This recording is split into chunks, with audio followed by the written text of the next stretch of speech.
This show has always been called Kenny's Two Pennies. This time I am going to give my 2 pennies on a thing, but I am going to be pretty serious to start off. I, like pretty much everyone, has been watching what's been going on over in Ukraine the past week.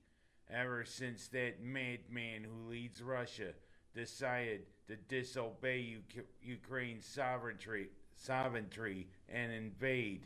You know what? Yeah, Putin. The Soviet Union ended 30 years ago, but apparently the ex-KGB agent that you are, you just can't get over it.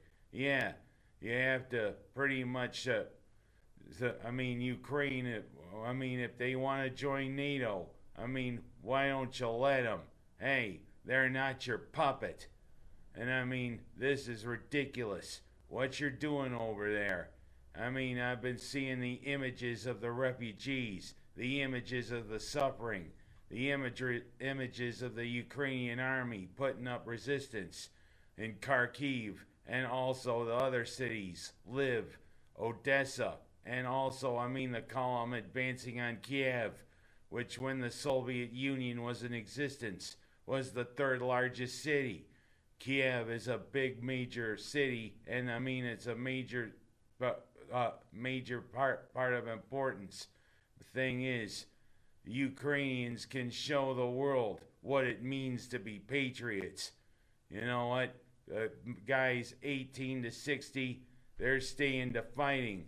Even the Vitaly Klitschko, who was the former heavyweight champion of the world and is now the mayor of Kiev, he's taken up arms to defend his country. So is his brother Vladimir, who also himself was a pretty good boxer. The way I see it, Ukraine, my heart is with you. And somewhat, if I ever decide to really look at my ancestry, I think part of my ancestry does come from Ukraine. As I do know there's some Polish and maybe some Belarusian in my ancestry. Maybe there's some Ukrainian. Who knows? But you know what? This is ridiculous. This has to stop. And this is my plea. Please, stop fighting. Stop killing. The world doesn't need this. Putin, realize your mistake. Although you're pretty much so ingrained you don't want to admit your mistake. But you're becoming totally isolated, dude. Give up the fight. Now that's all I'm going to say about that. Now I'm going to say about something that really reeks of ineptitude. Syracuse's play the last week. I really hoped we had gotten into a position where maybe we had gelled enough to maybe make a run and maybe make a play for the NCAA tournament. You know what? This past week shows that Syracuse, you're not NCAA tournament material. Laying eggs against Notre Dame. And boy, Duke comes to the Dome and Coach Krzyzewski's farewell. We pretty much laid out the welcome mat. Hey, why don't you come run over us? What a horrid performance against Duke there Saturday. 25 points we lost by. It's like we just said, hey, you're retiring. Why don't you beat us to a pulp? And last night, we showed fight for a while against North Carolina. But then, of course, hey, we make mistakes. And then we run out of gas in the overtime against the Tar Heels. Now we're in danger of again finishing below 500. Boy, when I think we're gelling, we're ungelling, or we're turning to liquid. Like what happens when you put Jell-O in your mouth. You go, yeah, that's what happens. And that is what's happening with the Syracuse team. All we got is Miami left on Saturday to avoid finishing below 500 for the regular season. You know what? No one's going to want us to be in the postseason if we keep doing this crap. And that's what it seems as though we're doing. What'd you do, Syracuse? Take a crap? Or what? Or did you do something that when Victoria's Secret had a catalog? What are you doing? beaten off. That's exactly what it seems you're doing, Syracuse. You're supposed to be putting it together, not falling apart. Oh, I don't know what to say about that. We got the ACC tournament next week. Hopefully, maybe we can win a couple games so maybe the NIT or the CBI could maybe take a look at us. But even the NIT probably won't look at us if we finish with a losing record. Show some pride, Syracuse. Win Saturday. Do some damage. Maybe make some noise in the ACC tournament so maybe the postseason gods will look on us. Maybe I ought to do the chant like I did last week. Maybe not. I don't want to throw any basketballs to the wall, man. Let's talk about that for a minute. Yeah, it was half of one, half of the other for both Miners and Waterloo last week. The Waterloo boys, yeah, I hope that maybe they could do something, but I mean, they showed that, hey, they're in a rebuilding mode. They lost their first round game against Geneva, but you know what? You gotta applaud their effort. Of course, the girls, they're showing that, hey, they're the beasts of their division, they're the beasts of their class. 50-point win against North Rose Wolcott / Sodas. Maybe they drank some sodas after the game, who knows? Of course, tonight it's Pal Mac at Honeoye Falls, Lima. And it could be Hornell. I think it's Friday night that the B1 final would be.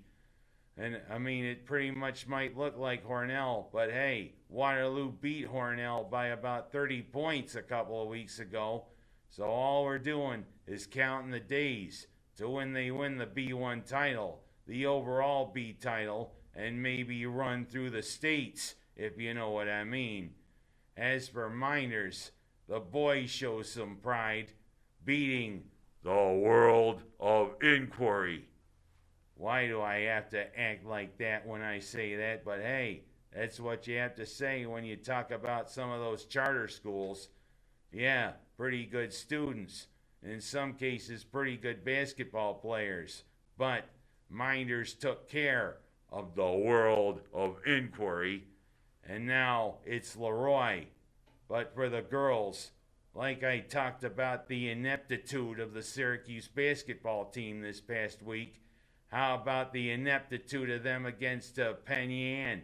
Yeah, pretty evenly matched. Couldn't win a damn game against the Mustangs. Yeah, especially the third and fourth quarter. What the hell did Jerry Anderson make them do? Not do the fundamentals or something or whatever? They looked horrible in the third and fourth quarter, and again, Penyan wins. Yeah, nice way to lay a stink pickle, Miners girls. That was pretty shameful. No wonder I was so mad when I left the gym. You know what? You allow Mustangs to run over you, that's what happens. Now hopefully they can get it together and have a better team next year. But oh well, it's half dozen of one, half dozen of the other for both Miners and Waterloo.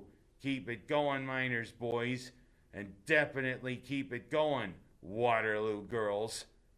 Speaking of ineptitude, one of my last stories this week is about the failed negotiations for the Major League Baseball to get the lockout lifted. You know, you've been meeting quite a bit the last couple of weeks, but so far, no real progress. Baseball is definitely in danger of not having a full schedule now, not starting on time. You know what? It reminds me of 1994, back when I still really gave a pretty gracious damn about baseball, back when I still was collecting baseball cards, back when I still really gave a damn about it. And you know what? They went on strike and the World Series was wiped out. Of course, 1994 was really when I started working for a living, but you know, that pretty much soured me on the game. Baseball made a lot of progress with the fans back the last 28 years, but this is the thing that could sour fans again. And I'm starting to wonder, why did I start giving a damn about baseball again? You know what? Stop this. Lift this lockout. Give the fans what they want. A good game. A good long time pastime that fans should enjoy. And not, I mean, this greed, it's ridiculous. Last but not least, I'm going to end this show talking about two people, both Art Briles and Art Briles there the former coach for Baylor, and Dino Babers is, let's just say, the one that Babers learned a lot from him. Briles was supposed to become the offensive coordinator for Grambling, but it seems as though wherever he's gone, there's always been an uproar because of the way he mismanaged Baylor, especially enabling players to do things like commit rape and other crimes. The way he did it, that's why he was forced out as coach. Ever since then, he's tried to become offensive coordinator at Southern Mississippi and also for the Hamilton Tiger Cats. But the uproar against him has been so great, he couldn't take the position. Now he's trying it with Grambling. Huey Jackson, who is the new coach for Grambling, wanted Briles to be his offensive coordinator. But Doug Williams and others pretty much said, hey, we can't let that happen. Briles said, I don't want to be a distraction, so I mean, he's not going to take the job. You know what? Yeah, it was shameful how it ended for Briles at Baylor. But you know what? Don't you think you ought to let him out of purgatory, allow him another chance?